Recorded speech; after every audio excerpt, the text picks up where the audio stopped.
Okay, so whatever you've got, someone say a factor that will discourage these kids, and it's something that could be changed tomorrow. Actually, quite practically be changed tomorrow.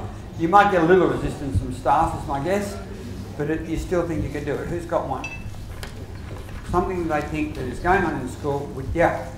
Sometimes certain timelines aren't presently recognised. I do that with students and go, hello, Rob, how you going with those things? That would be changed. Yep, you could ask every teacher, distribute a list of names, these are your three, say hello. That would be easy. I did that with a school once. We listed the kids in a PD, and each teacher took a couple of names, and then we're going to, for 2 weeks, so I'm going to chat them up in the yard and then report back. It was one of the most successful PD things I did, because these teachers came back and said, it's amazing, you know, these kids are behaving so much better around me, at least in my class. And that's, yeah, okay, so that's a simple thing. That would be an easy thing for anyone to do if the teacher thought it was worthwhile and part of their role. Yep. We talked about some of the difficulties with D students in our school, often occurring in specialist classes when new teachers come into the classroom. And so we thought perhaps that involving the specialist teachers with the Quality Start program at the beginning of the year, where you set up your values and expectations for your classroom, would possibly work towards them being able to build better relationships with these students. Okay, yeah. So your problem is that the D kid goes into a specialist and assumes the teacher doesn't like him or her, and you would have to overcome that by giving them some other experiences with those kids, especially at the beginning of the year when things are... Yep, could do. Is there any other way you can strengthen that relationship with the specialist teacher? That would be a challenge for you to think about. I'm hoping, by the way, out of these sort of programs, that these ideas will just generate enough that we can list them all down somewhere. But that would be one that we need to do. One way may be to have the specialist come into the classroom and see the kid doing something he's very good at. So we'll let the specialist know when to come in, because maybe, just maybe, he doesn't perform as well as he should with the specialist because he's usually messing up a bit. So let him be seen to be competent somewhere else, maybe in the class, maybe the yard. A very enlightened school may even pay specialists for not teaching some of the time, but to be there so that they can work with these kids in a different capacity. Yep. I think one thing we happened this week with the specialist, a kid who was playing up in art, that for him there was sort of like a table with a variety of art activities on it, so there might have been a play, so he was in the art room relating to the teacher, but he wasn't actually necessarily doing at that stage the lesson.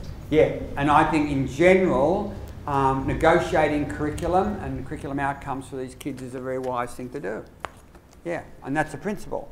But again, some teachers are going to find it very hard in secondary school to live with that principle, but that's what we're talking about. You need to negotiate, so it's got to be seen by them as something interesting enough that they are willing to take the risk to do it, and doable enough as well. Yep. Yeah, smiling would be good. So simple, isn't it? And yeah. And you say that because you know, as I know, when you watch some of these teachers with these kids, they never smile around these kids because these kids are scary, especially the third category. We're waiting for them to attack. You know, so you're actually quite tense when you're around such kids. So no matter what you're talking to about, say, see you later, have a really good day for the rest of the day, just to try and make a win. Oh, someone once told, I'll tell you a story. I kept a kid in after school who was a D. And how did I know this? Because he wasn't getting any better. And one day, it was a year 7, and I was putting I had a science lab room, and I was putting the stools up to go home at 5 o'clock. And he was still in the room because he had his detention, but he hadn't gone yet. And he went along behind me, taking the stools down. Just imagine that, you know, how powerless I felt. So I had to give up. I knew I was going to get in trouble with the janitor, but I had to give up. I just sort of ushered him out, and I came home and I thought, what's happening, you know? Because I'd been so-called expert for 16 years already by then. I'd gone back on a sabbatical to teach for a year and then part-time. So I rang someone who was a special ed teacher, a friend of mine, and she said, I think I know what's going on. He likes you. He doesn't want to go home. He wants to be with you. So maybe, first of all, don't give him anything after school. That would be a mistake.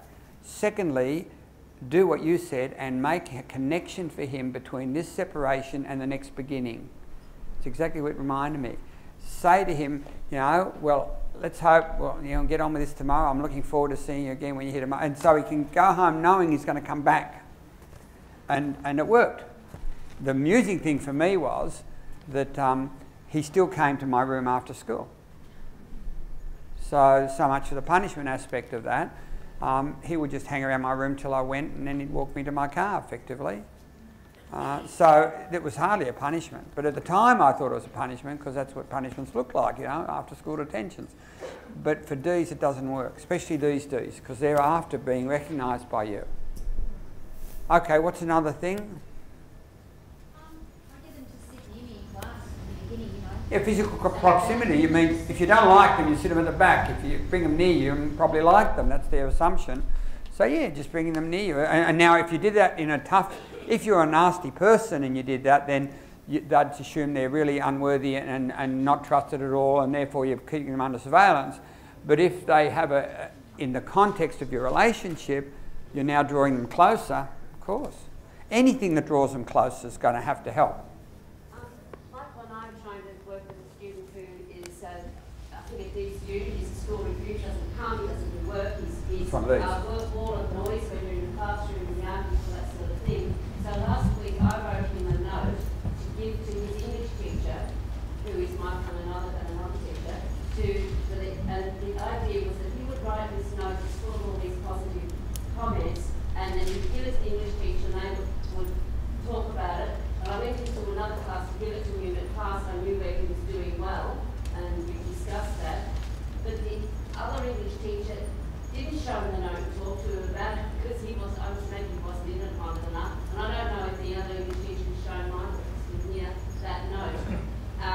So it broke down a little bit. Yeah. But I think what we're trying to do is to, for this difficult student, find the positives and then talk to him, and so he knows that a group of teachers like him are concerned about him, know what he can do well and know what he's not so good at. Yeah, and I'll play with that later, because it needn't even be a group. You just want one person to value you, and you can't be hateable. So you just need that one teacher to value you.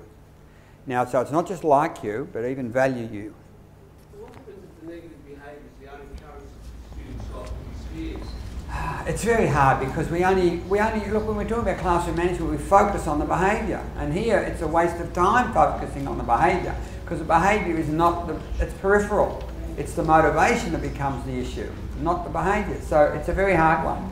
How do you get people, when they get to D's, to just forget about the behaviour, even though it's horrific? I mean, as a focus, not that it's got to continue. Well, why then can't the connection be made after school between the so-called attention time between the teacher and the student, and what happens in the classroom if he doesn't mistake? That's exactly what happens with good teachers.